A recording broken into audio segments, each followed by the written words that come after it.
warm welcome to all the participants at the Digitech Conclave 2021. India is now poised for a very strong phase of growth in this decade, and the financial sector, especially the digital economy interacting with the financial sector, will play a critical role in this in providing this growth momentum. And here, the financial sector, therefore, becomes a very critical element in utilizing the significant digitization that is happening in the economy post-COVID. First requirement that we must focus on, especially the incumbents in the financial sector, is that they really upgrade their technologies on the lending side. So if you look at the banking sector, while technological and analytical models have been deployed by banks on the retail side, the corporate lending, especially the large corporate loans, is one area where the use of technology and analytics has still not taken ground as much. And this is particularly relevant, especially given the basic problem of quantity and quality on lending that India faces. So on the one hand, if you look at the penetration of credit, the private credit to GDP ratio in India is about 58%. And this is much lower compared to the OECD average of around 160%. So we're about 1/3 of the average of the advanced economies in terms of the penetration of credit. At the same time, in terms of the quality as well, we've had periodic bouts of bad loans with especially strategic defaults and willful defaults dominating, particularly in the large ticket size loans.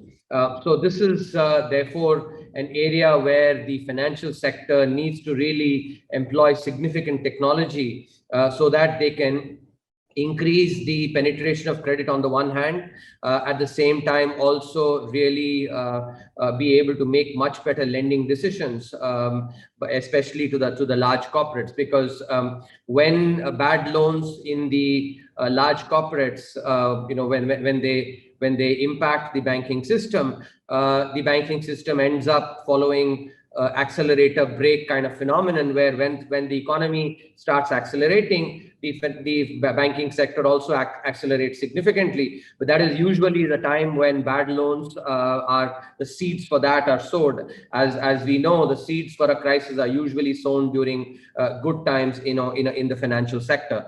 So the role of technology is something that is extremely important here.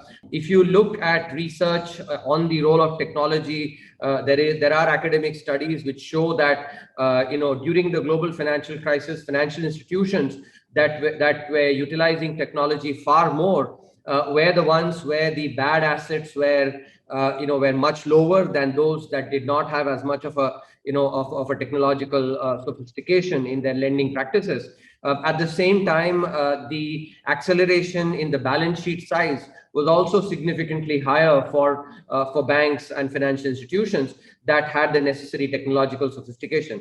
In other words, the evidence from the global financial crisis has clearly highlighted that technology-driven lending can not only help avoid the scourge of bad loans, but at the same time also enable the balance sheet size to grow significantly and at a good pace.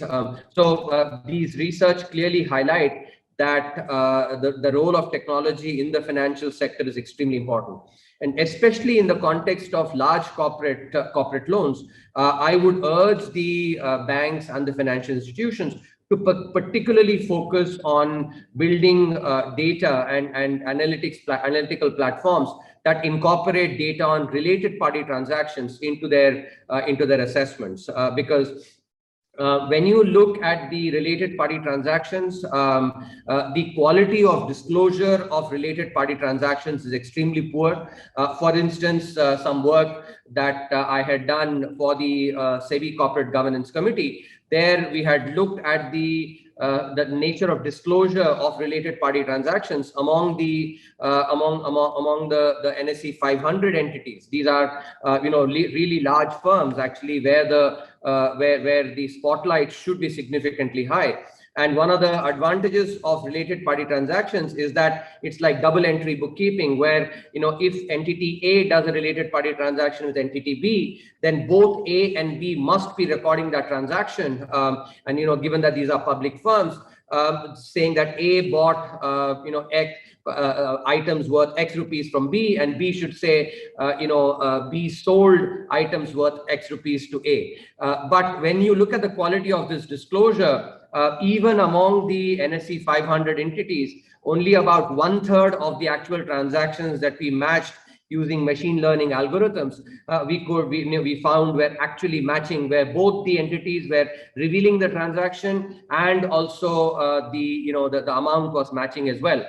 In about 1/3 of the transactions, one party discloses the transaction, another party does not. And in another 1/3 of the transactions, the amounts do not match, even though both are disclosing. So this is something that is therefore, a key aspect that auditors, must really focus on. Related party transactions are a very important aspect, especially when it comes to disclosure, and they have a significant influence on default itself, because when one looks at the scourge of tax evasion, money laundering, and willful default, the originator of all the three are related party transactions. So the first thing that financial sector must focus on is the quality of disclosure of related party transactions, because if the evidence that we just discussed is for NSE 500 entities, which is which are the ones that are on the spotlight, we can only imagine that how the quality of disclosure would be among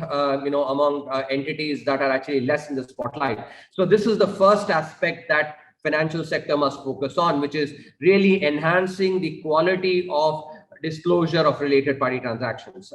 Second, once the disclosure is there, and then therefore the data can be used, models must be built so that related party transactions are used not only to assess the ability to repay, but also the willingness to repay, because related party transactions oftentimes are actually a much better indicator of the willingness to repay, because typically when a borrower does related party transactions, gives loans to a related party, that is oftentimes a leading indicator of willful default. And so this is something that actually is the second aspect that the financial sector firms must focus on. And together with that, actually, and the other key aspect that the financial sector must focus on is to start thinking about models for lending based on cash flows. And here again, data can be really useful. The financial sector has to recognize that India is an economy where the service sector is a dominant one. Close to 60% of the contribution to GDP comes from the services sector, and the service sector is not one which has substantial physical assets to be to put up as collateral.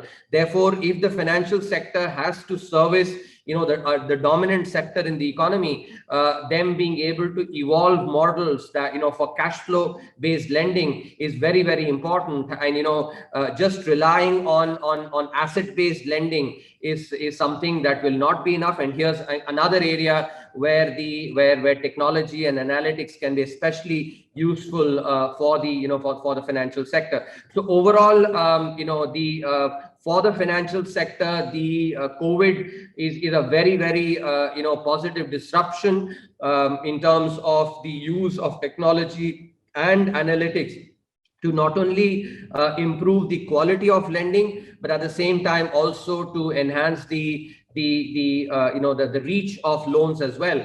A couple of other aspects that the financial sector can focus on is one, to reduce the extent of credit rationing that is there in the economy. If we look at the small and medium enterprises, large sections of those do not get get adequate credit, and that is because the financial sector has still not evolved credible models and reliable models for providing credit based on information that is the kind that SMEs have.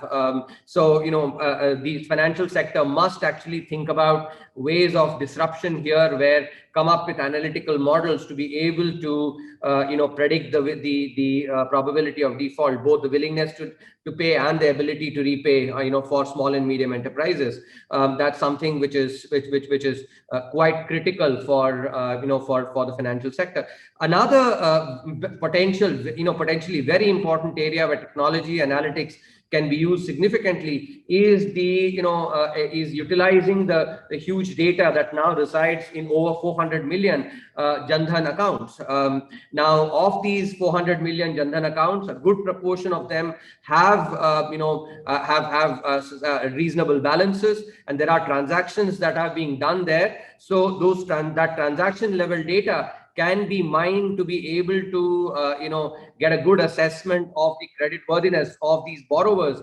And this is a section in particular that remains credit rationed. And so the wealth of data that is there in the PMJDY accounts must also be mined, and that is another area where technology and analytics can play a critical role in enhancing financial inclusion in the country. So these are all areas where technology can be really particularly useful. So one of the suggestions that I would have for financial sector firms is that top management and middle and top management needs to have a lot of engineer MBAs in their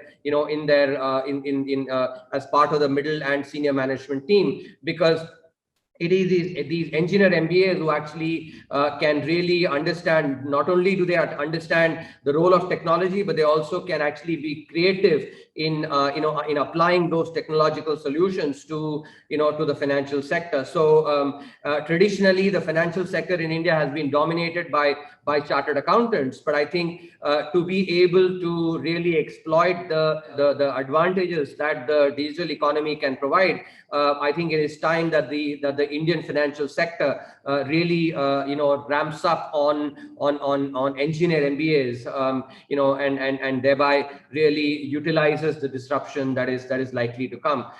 So once again, wishing all the audience members a very good afternoon, and thank you very much for having me to share my thoughts.